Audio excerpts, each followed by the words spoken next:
तो ये है अध्याय 12 परमाणु। इसमें हमको सही विकल्प का चयन करना है। तो एक अंकों के प्रश्नों को देखते हैं।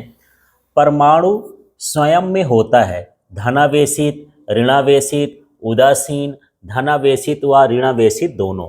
तो परमाणु उदासीन होता है क्योंकि सामान्यतः इसमें प्रोटॉनों की संख्या और इलेक्ट्रॉनों की संख्या बराबर होती है। दूसरा प्रश्न है परमाणु का पहला मॉडल, जिसको हम थॉमसन मॉडल भी कहते थे, वो कौन सा है? तो ये जो है प्लम पुडिंग मॉडल है, इसको जे थॉमसन ने दिया था। ये परमाणु का सबसे पहला मॉडल है। तीसरा प्रश्न है परमाणु का नाभिकीय मॉडल या ग्रही मॉडल किसने दिया है? तो ग्रही मॉडल किसने दिया है? यहाँ पर अर्नेस्ट रदरफोर्ड ने दिया है। और इसको ग्रही मॉडल इसलिए बोलते हैं क्योंकि रदरफोर्ड के अनुसार यह था कि इलेक्ट्रॉन नाभिक के चारों ओर उसी तरह से चक्कर लगाते हैं जिस तरह से सूर्य के चारों ओर ग्रह चक्कर लगाते हैं, इसलिए इसको ग्रही मॉडल भी कहा जाता है। अब इसका हम चौथा प्रश्न देख लेते हैं। तो यहाँ पर चौथा प्रश्न क्या है? चौथा प्रश्न है जब कोई अल्फा कण नाभिक के समीप आता है तो प्रकीर्णित हो जाता है। धनावेशित होने के कारण, ऋणावेशित होने के कारण, नाभिक से टकराने के कारण, भारी होने के कारण। तो जो नाभिक होता है वो पहले से ही नाभिक में धनावेश होता है और जो अल्फा कण होता है उसमें भी धनावेश होता है। तो ये धनावेश एक दूसरे के प्रतिकर्षित कर देते हैं। तो यही कारण है कि जो नाभिक होता है वो धनावेशित होता है, जिसके कारण अल्फा कण क्या हो जाता है? प्रकीर्णित हो जाता है। फिर इसका पांचवा प्रश्न देखते हैं। जब कोई अल्फा कण नाभिक के समीप आता है तो प्रकीर्णित हो जाता है, क्योंकि अब यहाँ पर क्वेश्चन सेम है लेकिन यहाँ पर ऑप्शन दूसरे हैं। तो ऑप्शन क्या है? गुरुत्वीय बल के कारण, चुंबकीय बल के कारण, नाभिकीय बल के कारण, और यहाँ पर दिया है विद्युत बल के कारण। तो सही आंसर विद्युत बल है, क्योंकि अभी बताया कि अल्फा कण में कौन सा आवेश होता है? धनावेश, और नाभिक में भी क्या होता है? धनावेश होता है। तो धनावेश जो है एक दूसरे को प्रतिकर्षित करेंगे और आवेशों के बीच लगने वाला बल ही क्या कहलाता है? ये विद्युत बल कहलाता है। तो विद्युत बल के कारण ये क्या होते हैं? प्रकीर्णित होते हैं। इसके बाद छठवां प्रश्न है अल्फा कण है। तो अल्फा कण क्या होता है? ये हाइड्रोजन का नाभिक है कि हीलियम का नाभिक है कि रेडियो एक्टिव नाभिक है कि आर्गन नाभिक है? तो ये जो अल्फा कण होता है ये हीलियम का नाभिक होता है और इसको इस तरह से लिखा जाता है, यहाँ पर He2 और उसमें ऊपर क्या लिखते हैं? 4 लिखते हैं। तो यहाँ पर अल्फा कण क्या कहलाया? हीलियम का नाभिक कहला गया। इसके बाद हम अगला प्रश्न देख लेते हैं। यहाँ पर 7वें प्रश्न में आ गए हम। तो 7वां प्रश्न है नाभिक की खोज किसने की? तो यहाँ पर नाभिक की खोज किसने की? यहाँ पर अर्नेस्ट रदरफोर्ड। अर्नेस्ट लिखना हो या न लिखना हो, जैसा लिख के आए तो ठीक है, नहीं सीधा सीधा रदरफोर्ड ने नाभिक की खोज की। 8वां प्रश्न देखो आप लोग। हाइड्रोजन वर्णक्रम की बामर श्रेणी विद्युत चुंबकीय वर्णक्रम के किस भाग में होती है?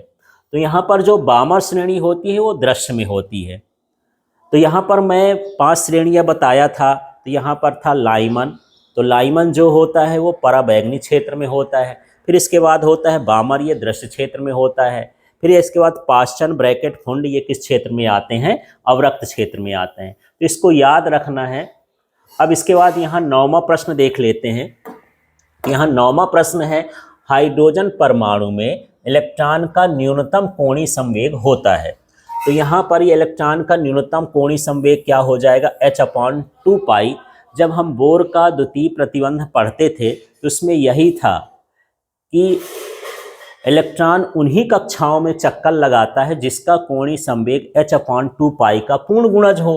तो यहाँ पर L बराबर जो सूत्र आया था NH/ क्या था? 2π। यदि पहली कक्षा की बात करें तो n का मान 1 हो जाएगा, 1 का गुणा करेंगे तो h ही हो जाएगा, मतलब ये हो जाएगा h/ क्या है? 2π। यदि इसी क्वेश्चन को बदल दिया जाए, वहां पर लिख दिया जाए कि दूसरी कक्षा का कोणीय संवेग कितना हो जाएगा, तो L = क्या हो जाएगा? 2h/2π। यहाँ से 2 कटेगा तो ये हो जाएगा h/π। तो n का मान बदलते जाएंगे तो कक्षा का कोणीय संवेग आता जाएगा। इसके बाद यहाँ पर 10वां नंबर का प्रश्न है अल्फा कण प्रकीर्णन प्रयोग में अल्फा कण का पथ होता है। तो जो अल्फा कण का पथ होता है वो कैसा होता है? अति परवलयाकार पथ होता है, सरल रेखी नहीं होता, टेढ़ा मेढ़ा चलता है वो। 11वां प्रश्न है इलेक्ट्रॉन की चाल अधिकतम होती है, तो इलेक्ट्रॉन की चाल प्रथम कक्षा में अधिकतम होती है, उसमें ज़्यादा तेज चलता है। इसके बाद चलिए अब हम खाली स्थान वाले प्रश्नों को देख लेते हैं कि खाली स्थान के प्रश्न कौन कौन से हैं। तो रिक्त स्थानों में देखिए इसका इलेक्ट्रॉन की ऊर्जा, तो इलेक्ट्रॉन की ऊर्जा खाली स्थान होती है, इसमें क्या भरना है, ऋणात्मक होती है, क्योंकि इलेक्ट्रॉन की स्वयं की ऊर्जा होती नहीं है, वो नाभिक से ऊर्जा प्राप्त करता है, इसलिए उसकी ऊर्जा कैसी होगी, ऋणात्मक होगी। दूसरा प्रश्न है प्रत्येक तत्व के रेखीय स्पेक्ट्रम में रेखाओं की संख्या खाली स्थान होती है, तो यहाँ पर रेखाओं की संख्या निश्चित होती है और ये तत्वों के फिंगरप्रिंट का काम करता है, क्योंकि यदि हम स्पेक्ट्रम रेखाओं की संख्या जान लेते हैं तो उससे तत्व का निर्धारण भी हो जाता है, क्योंकि उनकी संख्या निश्चित होती है, तो उसके आधार पर हम किसी तत्व का पता भी लगा सकते हैं। तीसरा है रेखीय स्पेक्ट्रम के संबंध में महत्वपूर्ण सूचना देता है, तो ये जो परमाणु की संरचना है, रेखीय स्पेक्ट्रम परमाणु की संरचना के संबंध में महत्वपूर्ण सूचना देता है कि परमाणु की संरचना क्या होगी, कौन सा परमाणु होगा, ये रेखीय स्पेक्ट्रम से हम पता लगा सकते हैं। इसके बाद चौथा प्रश्न देख लेते हैं, परमाणु का आकार होता है लगभग, तो ये कितना है, 10⁻⁻10 मीटर, या इसी को हम क्या लिख सकते हैं, 1 एंगस्ट्रॉम।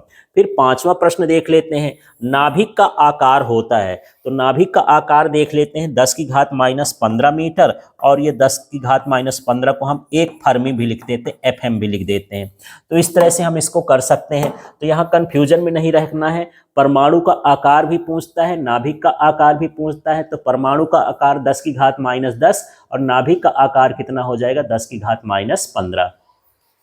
इसके बाद यहाँ पर अगला प्रश्न देखते हैं, परमाणु के स्थायित्व की व्याख्या खाली स्थान का मॉडल करता है, तो जो परमाणु के स्थायित्व का मॉडल है वो कौन सा है, बोर मॉडल है, क्योंकि बाकी मॉडल जैसे हम रदरफोर्ड का मॉडल पढ़े तो वहाँ पर इलेक्ट्रॉन की कक्षा अस्थायी थी, तो इस तरह से जब बोर का मॉडल आया तो उसमें कक्षा को उसने क्या कहा, स्थायी कहा।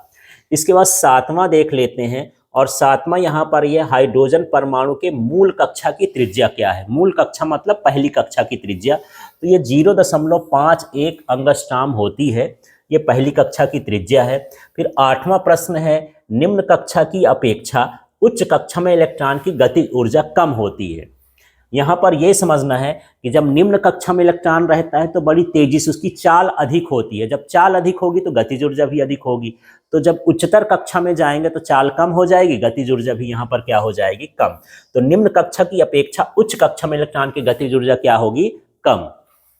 इसके बाद यहाँ पर 9वां प्रश्न है, निम्न कक्षा की अपेक्षा उच्च कक्षा में इलेक्ट्रॉन की स्थितिज ऊर्जा क्या होती है, अधिक होती है। तो ये सीधा सीधा है कि जब गतिज ऊर्जा कम होगी तो स्थितिज ऊर्जा का मान कैसा होगा, अधिक होगा, क्योंकि गतिज ऊर्जा का ही कुछ भाग किसमें बदलता है, स्थितिज ऊर्जा में बदलता है।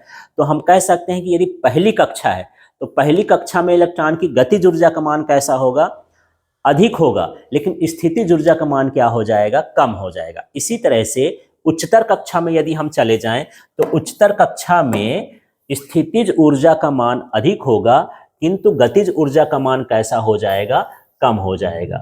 अब यहाँ पर अगला प्रश्न देख लेते हैं। यहाँ पर तो ये हमारे पास 10वां प्रश्न आ गया है।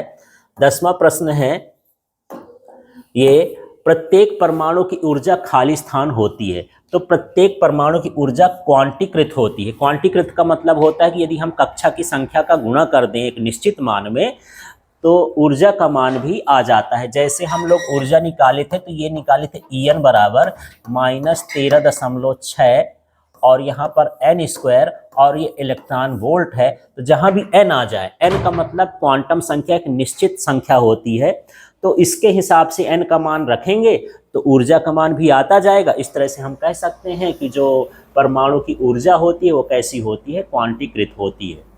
अगला देख लेते हैं 11 नंबर में, गाइगर मार्सडन के प्रयोग में अल्फा कण की ऊर्जा थी, तो जो अल्फा कण की ऊर्जा का मान था वो 5.5 मेगा इलेक्ट्रॉन वोल्ट था। इसके बाद यहाँ पर हम 12वां प्रश्न देख लेते हैं, हाइड्रोजन के दृश्य भाग में स्पेक्ट्रमी श्रेणी में सर्वप्रथम ने देखा था, तो यहाँ पर जो बामर श्रेणी होती है जिसकी खोज बामर ने ही की थी, तो जो बामर श्रेणी होती है वो किस में जाती है, दृश्य प्रकाश में, तो किसने खोजा था, बामर ने खोजा था। इसके बाद इसका अगला प्रश्न देख लेते हैं, इलेक्ट्रॉन नाभिक के चारों ओर उन कक्षाओं में ही परिक्रमा करता है जिनका कोणीय संवेग खाली स्थान का पूर्ण गुणज होता है। तो ये h/2 का पूर्ण गुणज होता है। ये हम बोर का जो हमारा द्वितीय प्रतिबंध है उस प्रतिबंध के अनुसार हम कह सकते हैं इसको कि इलेक्ट्रॉन नाभिक के चारों उन्हीं कक्षाओं में परिक्रमा करता है जिनका कोणीय संवेग h/2 का पूर्ण गुणज होता है। तो इस तरह से ये सवाल है, खाली स्थान है। अब आगे का प्रश्न इसमें से देख लेते हैं। तो आगे का प्रश्न है, निम्नतम अवस्था में इलेक्ट्रॉन को पलायन करने के लिए आवश्यक ऊर्जा को खाली स्थान कहते हैं। तो यहाँ पर यदि जिस ऊर्जा पर इलेक्ट्रॉन पलायन करता है उस ऊर्जा को क्या कहा जाता है? आयनीकरण ऊर्जा। तो यहाँ पर अब 15वां प्रश्न हम देख लेंगे, यहाँ आगे का जो हिस्सा है। ठीक, तो 15वां प्रश्न है, हाइड्रोजन परमाणु को प्रथम उत्तेजित अवस्था में इलेक्ट्रॉन की कुल ऊर्जा होती है। तो ये होती है प्रथम उत्तेजित कक्षा की -3.4 इलेक्ट्रॉन वोल्ट। अब ये कैसे आ गया? प्रथम उत्तेजित का मतलब ये है कि जो हम ईएन करते हैं तो ईएन बराबर होता है -13.6/n² और इलेक्ट्रॉन वोल्ट। जब इलेक्ट्रॉन पहली कक्षा से उत्तेजित होके जाएगा तो दूसरी कक्षा में जाएगा, इसका मतलब n का मान हम 2 ले लेंगे। तो यहाँ पर दूसरी कक्षा E2 बराबर हो जाएगा -13.6 और n का मतलब हो गया 2 का स्क्वायर। अब हम इसका करेंगे तो 4 आएगा, अब भाग करेंगे तो -3.4 इलेक्ट्रॉन वोल्ट। इस तरह से इसको हल करके यहाँ पर लिख सकते हैं। अब अगला देख लेते हैं, इलेक्ट्रॉन की स्थितिज ऊर्जा कुल ऊर्जा की खाली स्थान होती है। तो जो स्थितिज ऊर्जा है कुल ऊर्जा की कितनी होती है? 2 गुनी होती है। U बराबर क्या होता है? 2E। तो U का मतलब इलेक्ट्रॉन की स्थितिज ऊर्जा और E का मतलब होता है इलेक्ट्रॉन की कुल ऊर्जा। तो जो स्थितिज ऊर्जा है वो इलेक्ट्रॉन की कुल ऊर्जा के 2 गुनी होती है।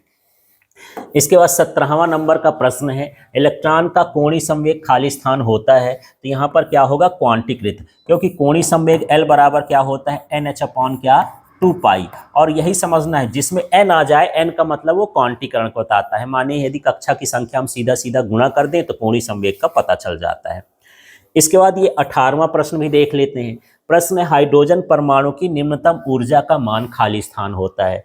तो जो हाइड्रोजन परमाणु की निम्नतम ऊर्जा का मान होता है या पहली कक्षा की ऊर्जा का मान होता है वो -13.6 इलेक्ट्रॉन वोल्ट होता है।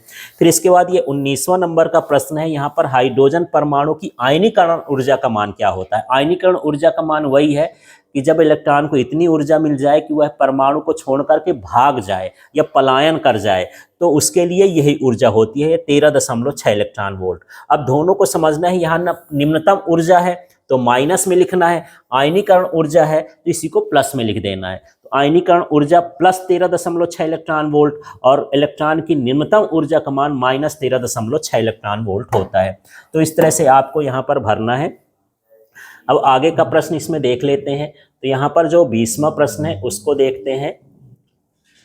तो यहाँ 20वां प्रश्न ये है, उत्सर्जन रैखिक स्पेक्ट्रम गैसों की पहचान में खाली स्थान की तरह कार्य करता है। तो ये फिंगरप्रिंट की तरह कार्य करता है, क्योंकि हम स्पेक्ट्रम देख करके ये पता लगा सकते हैं कि ये गैस कौन सी है, किस गैस का स्पेक्ट्रम है। तो इस तरह से यहाँ पर ये हम कह सकते हैं कि ये फिंगरप्रिंट का काम करता है। इसके बाद यहाँ पर हम देख लेते हैं, अगला प्रश्न देखते हैं। तो अगला प्रश्न है, सही जोड़ी मिलाइए। तो सबसे पहले हम बात करते हैं यहाँ पर लाइमन श्रेणी की, और यहाँ पर ये देख लेते हैं। तो जो लाइमन श्रेणी होती है उससे निकलने वाली तरंगों का जो तरंग दैर्ध्य होता है वो पराबैंगनी क्षेत्र से मिलता जुलता है। तो लाइमन श्रेणी का संबंध किससे होता है? पराबैंगनी क्षेत्र से। इसके बाद यहाँ पर बामर श्रेणी है। तो जो बामर श्रेणी है वो किसको बिलोंग करती है? दृश्य क्षेत्र को बिलोंग करती है। इसके बाद ये जो पाश्चन क्षेत्र है, पाश्चन श्रेणी है, तो पाश्चन श्रेणी जो होती है उसमें जो तरंगें निकलती हैं वो अवरक्त क्षेत्र की रहती हैं। इसके बाद हम ब्रैकेट की बात करते हैं। तो जो ब्रैकेट श्रेणी है वो दूर अवरक्त की, मतलब अवरक्त से भी अधिक तरंग दैर्ध्य वाले ये होते हैं। और जो फुंड श्रेणी होती है उसकी और अति दूर अवरक्त क्षेत्र होता है। तो इस तरह से आपको याद रख लेना है कि यहाँ लाइमन का मतलब, लाइमन श्रेणी का मतलब पराबैंगनी से है, बामर का मतलब किससे है? दृश्य श्रेणी से है, और यहाँ पर पाश्चन का मतलब किससे है? अवरक्त का है। ब्रैकेट का जो है दूर अवरक्त का है, और यहाँ पर जो फुंड श्रेणी है उसका अति दूर अवरक्त क्षेत्र होता है। इस तरह से हमको यहाँ पर बताना है। तो इस तरह से जोड़ी मिल जाएगी। तो आप लोग इसको याद कर लीजिए। तो यहाँ पर आप समझ गए होंगे कि जो श्रेणियां हैं किस किस श्रेणी में वो किस किस क्षेत्र में रहती हैं। अगला इसमें हम देख लेते हैं, फिर से यहाँ पर सही जोड़ी है। तो सही जोड़ी में देखिए बोर की त्रिज्या। अब यहाँ पर बोर की जो त्रिज्या का सूत्र होता है यहाँ आप मिलाएंगे तो ये हो जाएगा ये epsilon naught n square h square upon pi m e square, ये किसकी है, बोर की त्रिज्या है। इसके बाद यहाँ पर दूसरा नंबर क्या है, बोर की ऊर्जा। तो ये जो बोर की ऊर्जा है, बोर की ऊर्जा का सूत्र ये होता है -1/8 pi epsilon naught e square upon r n. इसके बाद यहाँ पर रिडबर्ग नियतांक की बात कर रहे हैं। तो यहाँ पर रिडबर्ग जो नियतांक का मान होता है, तो रिडबर्ग नियतांक का मान ये होता है me⁴ अपॉन 8 एप्सिलॉन नॉट का स्क्वायर h³ c। इस तरह से फिर यहाँ पर चौथा प्रश्न है, यहाँ पर चौथा है बोर की आवृत्ति का प्रतिबंध। तो यहाँ पर बोर की आवृत्ति का प्रतिबंध ये है और ये h न्यू है। तो यहाँ न्यू का मतलब क्या है, आवृत्ति है। और यहाँ पर हम देखते थे कि जब इलेक्ट्रॉन उच्चतर कक्षा में संक्रमण करता है तो फोटॉन का उत्सर्जन करता है, जिसकी ऊर्जा इलेक्ट्रॉन की प्रारंभिक अवस्था और अंतिम अवस्था की ऊर्जा के अंतर के बराबर होती है। तो ये फोटॉन की ऊर्जा किस पर निर्भर करती है, आवृत्ति। तो इसको आवृत्ति प्रतिबंध भी कहा जाता है क्योंकि इसमें आवृत्ति आ जाती है। फिर पांचवा प्रश्न है बोर का क्वांटीकृत प्रतिबंध। तो जो बोर का क्वांटीकृत प्रतिबंध है ये इस तरह से है, ये है कोणीय संवेग है ना। तो वही कि इलेक्ट्रॉन उन्हीं कक्षाओं में चक्कर लगाता है जिनका कोणीय संवेग NH/2 पाई का पूर्ण गुणज होता है। तो जब n आ जाए तो वहाँ पर हम क्वांटीकृत बोल देते हैं। तो इस तरह से यहाँ पर ये सही जोड़ी आपको मिलाना है। इसके बाद यहाँ पर हम अगला प्रश्न जो देख रहे हैं उसको देख लेते हैं। ये एक वाक्य में उत्तर को समझते हैं। तो देखिए एक वाक्य प्रश्नों को समझ लेते हैं। तो प्रश्न है पहली कक्षा में इलेक्ट्रॉन की ऊर्जा कितनी होती है, खाली स्थान में था। तो ये -13.6 इलेक्ट्रॉन वोल्ट होती है पहली कक्षा में।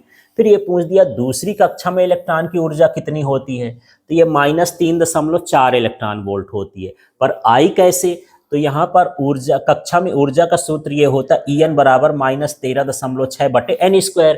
यहाँ दूसरी कक्षा है तो n का मान कितना हो जाएगा, 2 का स्क्वायर माने 4। अब 4 का भाग करेंगे तो 4 × 12 और 4 × 16, तो ये -3.4 हो जाएगा। इस तरह से किसी भी कक्षा का पूछे n का मान हमको रख देना है। तीसरी कक्षा का पूछे तो 3 का स्क्वायर कर देना, उसको भाग कर देना। इस तरह से हम निकाल सकते हैं। फिर तीसरा प्रश्न है यहाँ पर अनंत कक्षा में इलेक्ट्रॉन की ऊर्जा कितनी होती है। तो अनंत कक्षा का मतलब ये है कि इलेक्ट्रॉन जब पलायन कर जाता है, बाहर बहुत दूर चला जाता है, तो उसकी ऊर्जा क्या हो जाती है, शून्य हो जाती है। इसके बाद चौथा प्रश्न है रिडबर्ग नियतांक का मान लिखिए। तो रिडबर्ग नियतांक का मान जो होता है R बराबर 1.097 × 10⁷ मीटर इनवर्स या प्रति मीटर भी लिख सकते हैं। पांचवा प्रश्न है इसमें अल्फा कण क्या है। तो अल्फा कण क्या होता है, हीलियम परमाणु का नाभिक होता है। तो यहाँ पर अल्फा कण हीलियम परमाणु का नाभिक है और यदि हम उसको लिखना चाहें तो He2 करके हम लिख सकते हैं। इसके बाद यहाँ पर हम देखेंगे छठवां प्रश्न। छठवां प्रश्न है यदि परमाणु के अंदर इलेक्ट्रॉन स्थिर होते हैं तो क्या होता है। नाभिक के आकर्षण बल के कारण परमाणु नाभिक में गिर जाएगा। तो यदि परमाणु स्थिर हो जाए, चक्कर न लगाए, तो परमाणु में जो नाभिक होता है उसके अंदर धनावेश होते हैं और जो इलेक्ट्रॉन होता है उसमें ऋणावेश होते हैं, उसको आकर्षित करेगा। तो जो इलेक्ट्रॉन है वो नाभिक में ही गिर जाएगा। तो स्थिर तो हो ही नहीं सकते इलेक्ट्रॉन, इसलिए वो चक्कर लगाते रहते हैं। सातवां हाइड्रोजन परमाणु के स्पेक्ट्रम में बामर श्रेणी कहाँ मिलती है। तो जो बामर श्रेणी होती है वो दूसरी कक्षा से मिलती है। दूसरी कक्षा में जब इलेक्ट्रॉन संक्रमण करते हैं तो बामर